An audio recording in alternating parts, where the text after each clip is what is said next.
ಡಿಕೆಶಿ ಏನಾದ್ರು ಸಿಎಂ ಆಗ್ತಾರ ಅನ್ನೋ ಪವರ್ ಸೆಂಟರ್ ಯೂಸ್ ಮಾಡಿದೀರಾ ಅಂತ ಸೆಪ್ಟೆಂಬರ್ ನಂತರ ನೋಡಪ್ಪ, ನಾನು ಹೇಳ್ತೀನಿ ಎಲ್ಲ ತೀರ್ಮಾನ ಹೈಕಮಾಂಡ್ ಅವ್ರು ಮಾಡ್ತಾರೆ. ಈಗ DKC ಪ್ರೈಮ್ ಮಿನಿಸ್ಟರ್ ಆಗ್ತಾರೋ ಚೀಫ್ ಮಿನಿಸ್ಟರ್ ಆಗ್ತಾರೋ ಅವರು ಹೈಕಮಾಂಡ್ ಅವ್ರು ತೀರ್ಮಾನ ಮಾಡೋರು.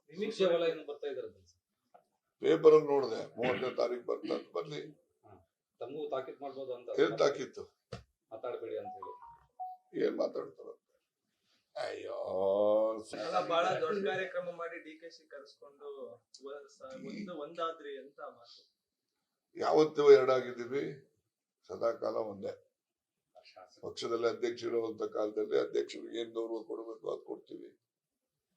ಗೊತ್ತಾಯ್ತಾ? ಡಿಕೆಶಿ ಬಣನೆ ಜಿಲ್ಲೆಯಲ್ಲಿ ಬರ್ಲಿಲ್ವಲ್ಲ. ಎಲ್ಲಿ ಯಾವ ಬಣ ಐತೆ? ಗೌರಿಶಂಕರ್ ಗೌರಿಶಂಕರ್ ಪಾಪ ಎಲ್ಲ ಅರೇಂಜ್ಮೆಂಟ್ ಎಲ್ಲ ಮಾಡಿ ಅದೆಲ್ಲ ಅವನ್ನೇ ಕೇಳ್ಬೇಕು, ಯಾಕೆ ಹೋಗ್ಲಿಲ್ಲ ನೀವು? ಗೊತ್ತೇ ಇರ್ಲಿಲ್ಲ. ಗೊತ್ತಿಲ್ಲ ಬಿಡು ಪಾಪ, ಗೊತ್ತಿಲ್ದಿದ್ಮೇಲೆ ಹೆಂಗ್ ಬರ್ತಾರೆ? ನಾನು ಅಲ್ಲಿ ಬಂದಿರೋರು ಯಾರು ಒಬ್ಬನು ನಾನು ಕರೆದಿಲ್ಲ.